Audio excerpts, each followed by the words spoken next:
Hello, everyone, and welcome to the first episode of Dialogue Not Division, titled Coming Together Through Dialogue. So you might be wondering, why have I decided to start this podcast? Well, really, what it all comes down to is the current environment of politics is just full of rhetoric and two sides just really divided, everyone talking negatively about each other.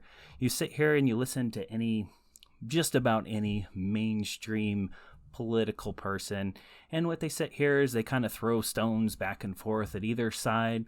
They're all just being harsh. They're trying to paint each other in a bad light, and really what you're not seeing is two sides even making an effort to understand the other side. So what I want to do is really to try to take a moderate approach to everything and really just come through and try to understand both sides of these divisive issues.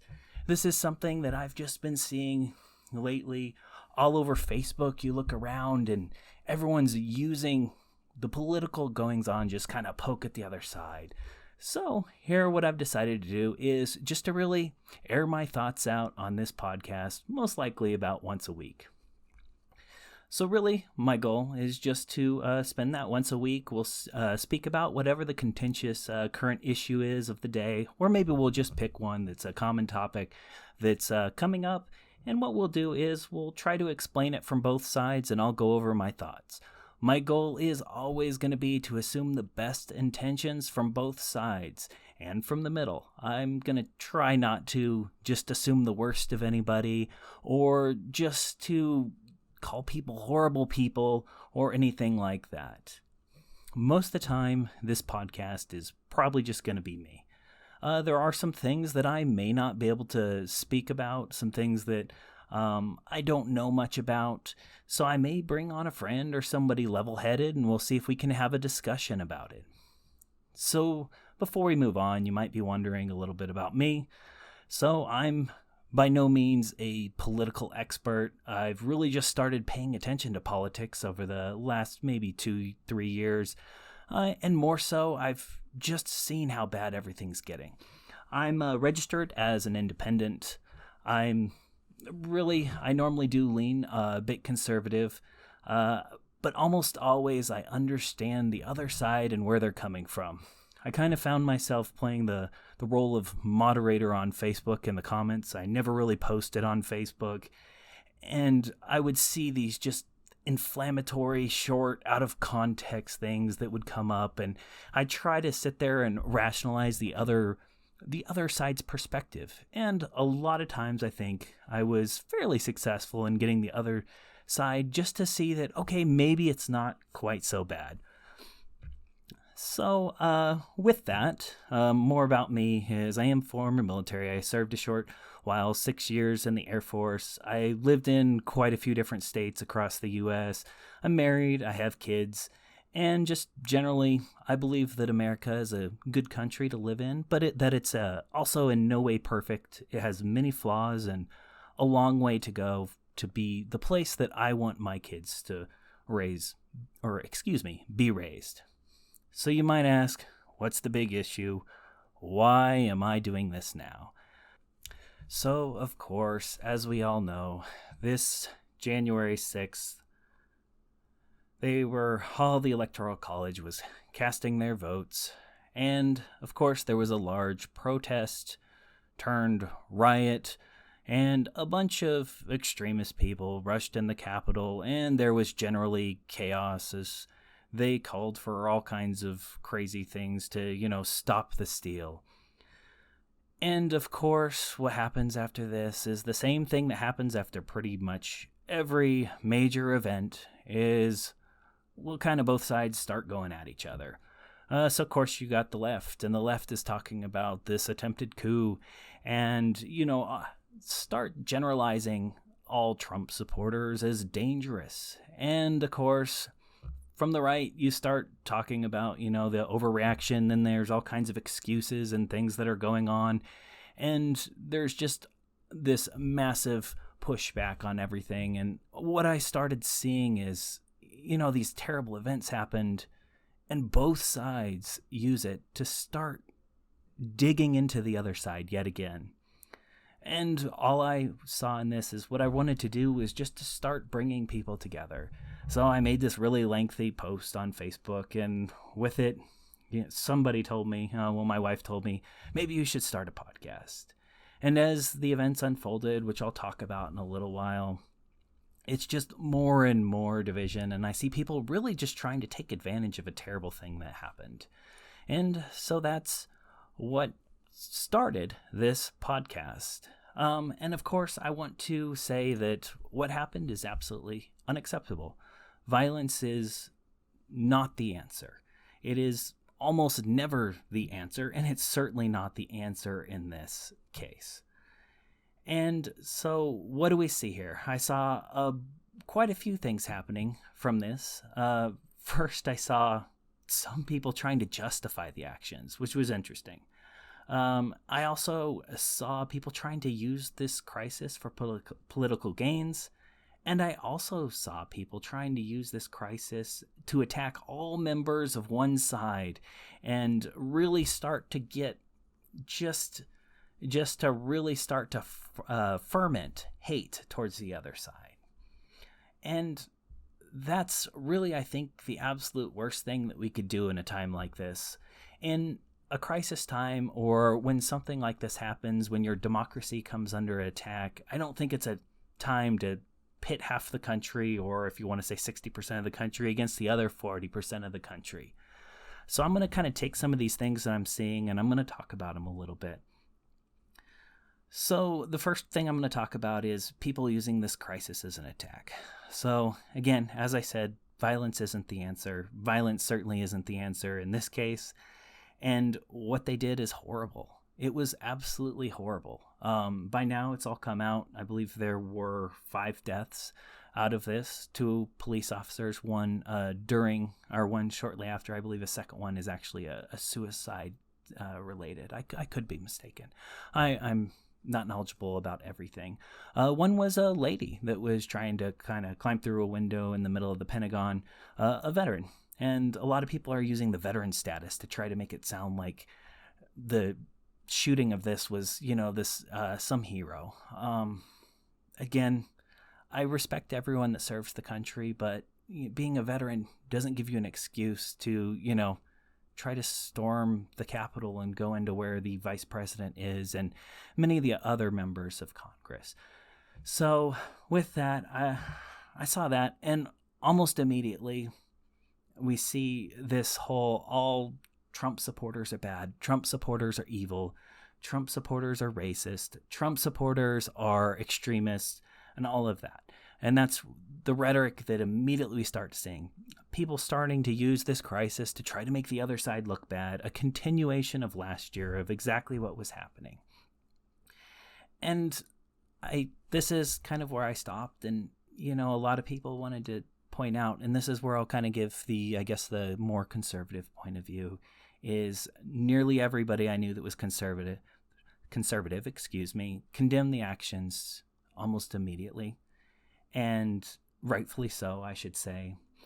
And then again, you just have all these people calling all of them horrible people, terrible people, and all of this.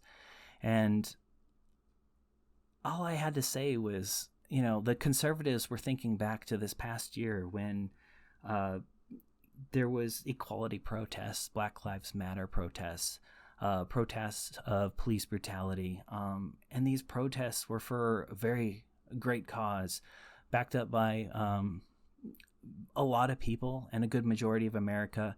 And a lot of these protests didn't stay peaceful, just like this one.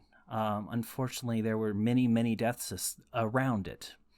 Again, not caused directly by the Black Lives Matter movement. A lot of people took advantage of that movement for looting, for burning. We even had a large block of city taken over and, held for a long period of time, all in the name of this. And the whole time you're seeing conservatives talking about, law and order, and a lot of the media was making excuses. Just to be quite frank, you have mainstream media people saying, well, who said, I'm going to paraphrase here, who said Who said protests have to be entirely peaceful? Things like that. And, and then we had a lot of people saying what I truly believe is, don't judge the movement by these few people that are going up and stirring and taking advantage of it. Don't judge the entire movement just because there are horrible people that are burning things and looting and killing people. And that was a really good point. And that was something that we were constantly reminded of. And now here we are a little bit later, and it happens on the other side. And one of the first things I see is that standard getting dropped. And that's really what I wanted to talk about is what happened to that. Again, not all Trump supporters, not all conservatives, not every single person believe this. A lot of people were there that, again, weren't rushing the Capitol. So I just want to take that moment and let people think back and to really go back to that standard. Is you can absolutely criticize the people involved. You can say they should be prosecuted, which they should, in my opinion.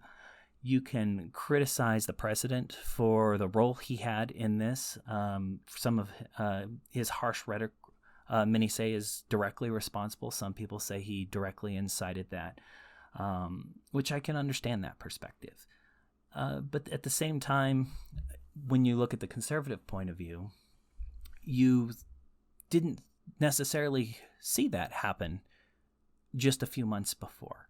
You didn't see the calling for all of the people that organized the Black Lives Matter protests. You didn't see them get people calling for them to be prosecuted. Because again, they were organized an event, and then small extremist people took advantage of that event to create unrest. And here we're seeing everybody that even had any kind of mention of election fraud or irregularities right now is getting called out as enemies, and of enemies of democracy is what they're saying. And I just want people to pause and just think about it, and just think about the underlying root cause for why this happened. So that's one of the things I'm seeing. And again, I'm not excusing what happened, and by no means is that a good thing. No, by no means is that something that should have been done. So now that I've brought up the root cause, I'll go ahead and go in here, and we'll just talk about what I think is the root cause. Of course, I don't know for sure. I don't know who planned that, if it was planned, exactly what was going on. So there's some ignorance there, and feel free to, if I'm mistaken, people can send me a message. But what I do want to say is it was about more than just the stop the steal that's being messaged now.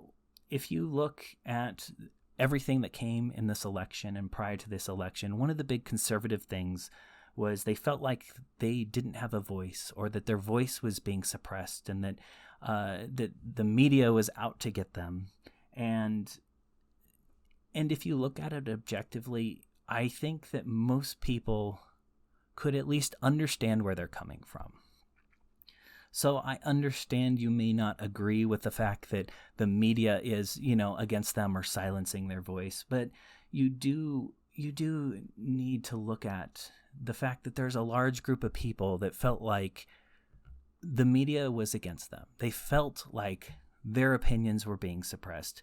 They felt like everywhere they turned, people said that what they were saying wasn't correct. So I'll give you an example. And of course, this one, again, the election just fed into this, because what you had a bunch of Trump supporters that went to bed at night thinking Trump was ahead.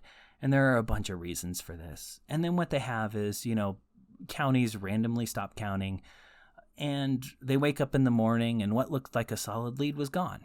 And so, of course, they were frustrated. And I want you to just imagine yourself on election night if the roles were reversed. I want you to just imagine if Biden was way ahead in all the key counties or most of the swing states. You went to bed, and when you woke up, almost all of the votes were for the other party. What you would think. Now, of course, And then on top of that, to further make the issue worse, you have the videos of, briefcases coming in. You get the reports of people being denied access. You get all kinds of reports of different things where Republicans claim they weren't being treated fairly. You have videos coming out of, random briefcases getting wheeled into somewhere, all kinds of stuff that just on the surface looks bad. And so you go through, and there were explanations for most of it. Some of them good, some of them not good. I'll bring up another one. There was a pipe that supposedly burst, so they stopped counting in one of the counties. And when it comes down to it, there wasn't a pipe that burst, even though all the news said that. And they continued counting afterwards when allegedly a bunch of people were sent home. Now, there was an explanation given for that. It wasn't a great one to me. But again, and then what happened was the media started pushing, for fear of unrest, started pushing the narrative of no evidence. We heard it time and time again, no evidence. Sometimes it was no evidence of widespread voter fraud. And that's, I think, a big mistake. Because what you had is no evidence, and then you had all social media telling people that they couldn't even talk about it, that they couldn't post about it. And every time they posted about it, you stick a big thing on it saying that the election is the most secure ever. And I realize the intentions there were likely good. They didn't want people feeding into unrest, doubting the integrity of the election. Some of it, I think, was lessons learned from the last election, where, again, there was the other side in this time saying that Russia interfered with the election. So there wasn't a great confidence even before, and now they didn't want it. But what you had is a bunch of the media telling people that there was no evidence and you couldn't talk about it. And if you talked about it, eventually they moved to, if you talked about it, you'd get suspended. And no matter what your view on that, no evidence is flat out wrong. There were thousands of signed testimonies about this stuff. Now, what there was in my opinion, in most people's opinion, there was a lack of clear and compelling evidence, especially in any quantity near what you'd need to overturn these certifications. So there wasn't good evidence, but what conservatives heard was there was no evidence. And then you have, to make matters worse, you have social media such as, I believe it was Twitter, blocking access so that people couldn't even post a link to actual court cases that were being filed. Public record, things that you should be able to look at for fear of, stirring up unrest again. So when you post something that was an actual court case, people couldn't even read what was being alleged. Now, Twitter went back on that, realized that was a mistake, and I understand that. So what you have here is people that already felt like they couldn't talk. Again, what they did is they tried to silence them instead of talking to these people and trying to reason with them, which I understand reasoning with some conspiracy theories or theorists. I'm not calling everyone that believes in the election irregularities conspiracy theorists, but I understand reasoning can be quite difficult. But instead of letting people post and then having discussions, we just shut it off and said you're not allowed to talk about it. And then we had the things, no evidence. There was no evidence. And they'd take the court cases. Many of them were dismissed for lack of standing. Which I'm no lawyer, but generally my understanding means is basically you can't sue for this. Someone else would have to sue for this. So you don't have standing. You're not allowed to bring this lawsuit. So some of them were dismissed for that. Every single dismissal was propped up by the media, or not every single, most of them, as, they had no evidence. When a lot of times when you read the actual decision, it wasn't no evidence. There were quite a few that were no evidence, but several of them that said no standing. So really what they got is a bunch of judges that didn't want to take the cases or wouldn't take the cases because of that lack of clear and compelling evidence, because no judge should overturn the election on a bunch of, random signed, yes, under the threat of perjury statements. Nobody should overturn the election because of that. And so most of these judges were very hesitant to give it any weight or consider it. Probably rightfully so. And then, of course, you had all the states trying to sue the certain states, and the Supreme Court refuses to hear the case. And the perception that gave many conservatives was that nobody would listen to them, that they had a lot of concerns, and nobody would take them seriously. And I just want you to imagine if the roles were reversed for a moment. And I know you'd like to think that you wouldn't get caught up in the misinformation, or that you wouldn't get caught up in a lot of the things. But I think it's a lot easier when your emotions are high, when you really think that your candidate should have won. You really start seeing stuff that feeds into that confirmation bias that we all have. And just like so many that talked about, the Russian collusion and Russia interfering and all of that stuff, the same thing would have happened the other way around if you had seen it. So I would just ask that you give these people a benefit of the doubt. I understand there is not widespread evidence, but you must understand that there's a lot of Americans that didn't feel heard at this time. And they felt like they had nowhere to go. And then, of course, you have you have Trump leading a rally right before that, trying all of his last-ditch things to try to get the results changed, and it fed into a lot of that. I would call that poor decision making. Many people would disagree with me, and what you have is a large majority of Americans that just felt like the election wasn't as secure as everyone talked about, and they felt that they weren't heard. And so they did what they were supposed to do. They protested. And that's exactly what people that aren't heard and feel like the system isn't serving them are supposed to do. And they protested when, a few people were going to go and bring objections before. A good portion of people surveyed didn't feel like the election was fair. And though there were some issues with those surveys, but there are a lot of Americans that did not feel like the election was fair, or that there were irregularities or whatever you want to say. And then you have a few people trying to bring objections into, the process, and those people are called the enemy of democracy. And I would encourage you to just cut through that rhetoric of the enemy of democracy and look at what the objections they were going to make actually was. It was, we don't want to allow these people to cast their electoral votes until there is an audit of the votes and we can have the confidence of the American people. That was what they said. That's all they said. And, of course, to the left, they say, hey, there was already a recount in Georgia. There was already investigations into a lot of these things, and I understand. And what the conservatives say is, in Georgia, they just kind of recounted what the machines already gave them. And there was a lot of questions about the machines. And what they said is, we want an actual paper audit.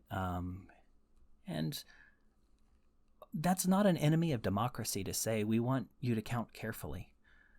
So I would just encourage people to cut through that rhetoric, the talking about, these people are the enemy of democracy. They didn't ask for, for Arizona, I'll throw out Arizona's electoral college, for those to be thrown out. What they did is say, place them on hold, and let's do an audit, and we'll figure this out. Whether or not that was smart or not, that's a different story. That may not have been the smartest tactic. Obviously, it wasn't.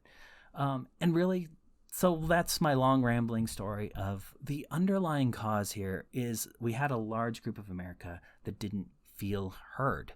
They didn't feel like the system was working for them. And if this doesn't sound familiar, it's a little funny because just think back last year. We had a very, very large portion of Americans in 2020 that didn't feel heard. We had a lot of Americans that felt like the system was against them. And we had a lot of people on one side telling them that no, everything was fair. It was, and what we had is a bunch of protests. And yes, I am talking about police brutality. I am talking about systemic racism.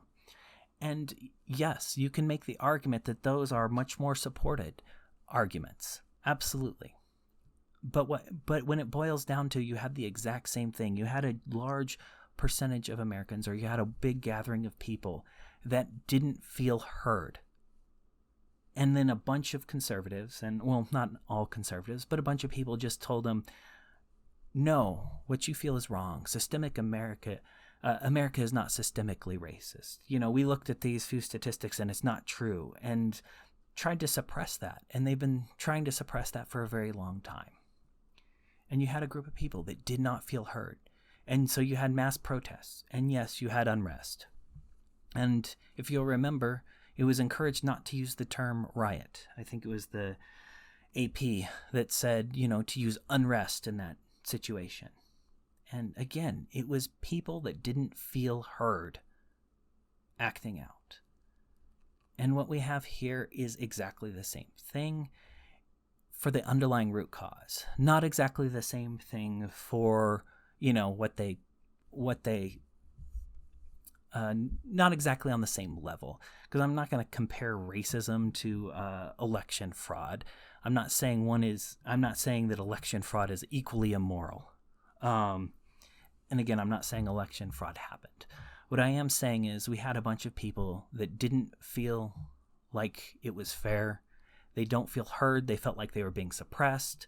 They felt like they couldn't get their edge in. So what they did is they went and protested. And yes, there was a group of them, just like the other protests, that turned violent.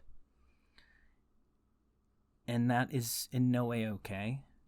But I hope you understand that's the cause of what happened. Or at least from my perception, that's the cause of what happened. It was people that didn't feel heard yet again that were lashing out. So what I'm trying to say is, instead of just dismissing it, let's look at that root cause. And then let's look at the actions that happened afterwards. This is where I kind of go into, and I start saying that one side just started to try to use it to their advantage, in my opinion. And one of the things we did is one of the first things that they did was they started to, they started deplatforming everybody. You get anybody that talked about election irregularities, they're getting all that suspended. Of course, you get Trump suspended and all of that for inciting violence. In addition to that, you get one of the platforms that was marketed as, the alternative to the media that was against the conservatives, Parler. You get them targeted and shut down by their hosting, taken off all the stores. Technically, I think Apple gave them 3 days to basically remove all instances of their calls to violence or whatever from the system. I encourage you to look into the way that theirs was run. Calls for violence or actions like that were not allowed on Parler. They don't use analytics to try to fight that because of their beliefs and privacy, but they did remove it. They were slow. What I will tell you is I see those same calls for violence all over YouTube, and I don't see YouTube deplatformed. I saw those same calls for violence on Facebook, and I didn't see Facebook deplatformed. I didn't see a lot of those comments removed either. Now, of course, I'm sure there were thousands, millions probably removed by Facebook that I didn't see. But what I am saying is, while their intentions might have been good of removing Parler, it's the exact opposite of what they should have done. Because what you did is you took a bunch of people that didn't feel heard, that moved somewhere because they felt that they were being suppressed or that their voices were being silenced, and you took away the platform they went to try to feel heard. And I'm talking about the ones that weren't talking about violence. And all they see is, yet again, them feeling silenced or people being out to get them. And again, you're taking away their voice. And as much as I hate to use, the quote, because again, these issues aren't equivalent, but when you hear MLK talking about, riots are the language of the unheard, very different situation that was said in, but I believe that applies here too, it is the language of the unheard. And when you start taking away somebody's voice, and when you take away that they can't talk about their grievances, even if they're not very well founded, all you do is fuel the fire. So, there's a reason why all these, flat earthers, we don't tell them they can't talk about it anymore. Well, maybe they do on some platform, but you don't tell them you can't talk about it. They can talk about it, and we can have a rational discussion with them and just talk. And really what I'm saying is, I don't think taking away or trying to punish all conservatives or punish anybody that, listened to QAnon, or anybody that did, anybody that was a Trump supporter is going to help. All that's going to do is further draw a divide. And I want you to think about the reactions for this. And I want you to think the way that many people, or many political people, are reacting to this is really for their gain. By calling all Trump supporters this, or by saying all conservatives are that, or by doing all that, they are driving a divide, but they're trying to make all conservatives look bad. Let's be honest. And then on the other side, you have conservatives also using this crisis as a way to jab at the left. So you got people saying, oh, now you care about law and order, or now you care about police officers, or now you care about stuff like this. This isn't the time to be taking these jabs at the other side. We already did that for the last year. It's not constructive. It's not. And so if you are one of those conservatives sitting here and doing that, or even worse, trying to justify it, and I still see this, as I mentioned on YouTube or other places, you see people trying to justify what happened. Well, at least what they did is they acted out against the government instead of private property. Okay, that doesn't help. And yes, they acted out, or they rioted and tried to go in there calling for, I believe, the hanging of Pence. That's not okay. And just because that's against the government, you feel grieved by the government, that's not okay, in my mind. It's not okay. It doesn't excuse that. And I just would encourage people to do what I'm really finding lacking, is placing yourself on the other side's shoes. Just for once, just sitting here and thinking, if I had different viewpoints, or if the roles were reversed, how would I feel, and how would I want the other side to treat me? And I'm really trying, and I spent my time on Facebook trying to do that, is getting the two people to see each other's sides. And when I see the conservatives sitting here and trying to make excuses, my favorite one is, no Trump supporter would ever storm the Capitol. We're peaceful. No way, this was caused by Antifa, or insert whatever organization here. It's just many people are in denial. And there are ways that you can do and bring it to their attention and just say, no. Have you not seen? Just go look at the comments on many of the conservative, YouTube channels where there's fairly rational people, condemning this. And you look at the comments and you see many conservatives sitting here and saying, oh, this is what we need to know. No, there are Trump supporters that will do this craziness, just like there are Biden supporters that will do craziness. So again, what I'm calling for is just listening to the other side. I'm not talking about the violent other side or anything like that. And what I am calling on people to do is, instead of trying to suspend everybody, ban people, and deplatform those that have not called for violence, have a conversation with them. A rational conversation with them. And yes, I understand there are many people that you feel like you can't have a rational conversation with. I'd encourage you to try. Just try. Just sit here and say, this is what I see, and this is where I think we're coming from. And then listen, truly listen to what they have to say. And I think you'll be a little bit surprised about what you see, especially if there's someone that's your friend. I think more people are willing to talk than you think. And that's kind of why I have started this kind of podcast, is I want more people to talk to each other. I want more people to just look and see the really divisive rhetoric that's coming from both sides, where you sit here and you see, one side talking about how bad somebody else is, and you see the other side just talking about how bad they are, and all they want to do is manipulate facts and try to make the other side look bad for political gain. I do very much deeply believe that our political system is currently in a bad state. It's in a state where we kind of we try to force people to take one of the extremes. I'll kind of give you an example. I'll see this from conservatives, where a few conservatives came out and basically they came out and said they think, they should take the 25th Amendment, that they should get Trump out of office and all this. And you see the other side of the conservatives talking about they're a traitor, or they're this, or they might as well be a liberal. And you see that not even just in this incident, other incidents, where you see anybody that tries to take a middle ground, or anybody that tries to compromise in politics with the other side, all they do is they get flack from both sides.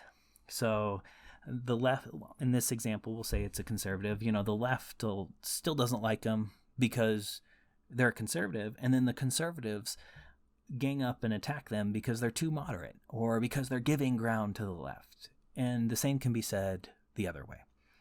Exact same thing can be said the other way. So some of the more moderate left is, they'll say something, or they'll go against their party. And the exact same thing happens. Is what happens when you're in the middle, or when you try to understand something, is both sides just attack you in politics. But what I want a lot of the people to know is it's not necessarily like that generally in the world. I think more people can be reasonable than we think. Not everybody is all the way to the left or extreme right. Not everybody is a hardcore left or hardcore right. And instead of sitting here and talking about how, calling each other communists, calling each other Nazi, calling each other socialists, or this or that, it's not helpful or constructive. You might get your good soundbite, but it's not helpful. And all you end up doing with a lot of these inflammatory remarks is driving people further into their defensive places, and drive them further to the extremes. So I would encourage you to open a conversation, even if it's a little bit difficult. But also know and just commit to yourself that there's a point at which you will back away instead of becoming angry. In the past, I've, fought too hard. And you sit here and you get so entrenched with being right. And then it turns into insults. And that's not constructive. It gets past the constructive. But I would encourage you, when you see something inflammatory, to try to just help people see it from the other side. So hopefully at this, what I've said, everyone can understand. In summary, what I really want to say is a terrible thing happened that was dangerous. It was scary. It was very important politically. And I really want people to just look and to just try to see all of the harmful rhetoric of the whole pitting one side against the other that the media is doing and that the politicians are doing right now. I want you to try to look through that and try to realize that some people on both sides are good people, or at least well-intentioned, but may believe something different than you. And that's okay. And that's really a good thing. It's good to have two sides of the issue. It's good to have the left constantly pushing and the right pushing back. It's good to have both. Both have their place, and they both should be keeping each other in check. But what we don't want is the both turning into these extreme parties that's just going to drive us apart. And so that's kind of the commitment that I want to make for this podcast is let's commit to coming together instead of pushing each other apart.